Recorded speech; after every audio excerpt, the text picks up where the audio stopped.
Bajaj geyser ফুল service মেশিনটা 15 লিটারের। Customer complain ছিল যে গরম জল হতে অনেক টাইম নিচ্ছে।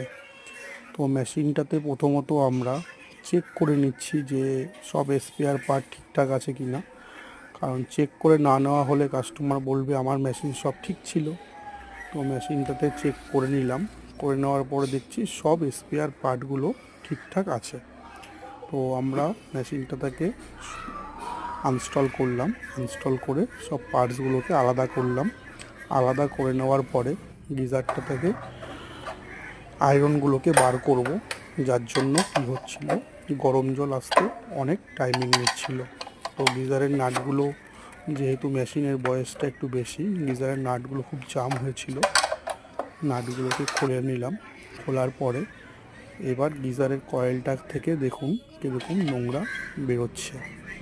তো গিজারের কয়েলটা ভালো করে পরিষ্কার করে নেব, ভেতরের ট্যাঙ্কটা পরিষ্কার করে নেব। গিজারটা তার বয়স ছিল 7-8 বছর। তার মধ্যে আমরাই সার্ভিস করেছিলাম বছর দুয়েক আগে একবার। তো 2 বছর পরে এই আবার সার্ভিস হচ্ছে। তো দেখুন জলে কত কীরকম আয়রন বলে পুরো ভেতর থেকে আপনার পাথরের মতো বেরোচ্ছে, যার জন্য কাস্টমারের টাইমিং লাগছে। যেখানেই আপনার 10-15 মিনিট লাগে সেখানে কাস্টমার বলছে 30 মিনিট টাইম নিয়ে নিচ্ছে। তো সব নোংরাগুলোকে বার করলাম, বার করে ভালো করে সার্ভিস করলাম, করে ফিটিংস করে ইনস্টল করলাম। ইনস্টল করার পরে চেক করছি যে গিজারটা ঠিকমতো গরম হচ্ছে না।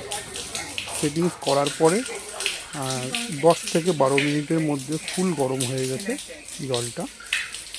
তারপরে মেশিনটাকে আমরা কাস্টমারের হাতে হ্যান্ড ওভার করলাম।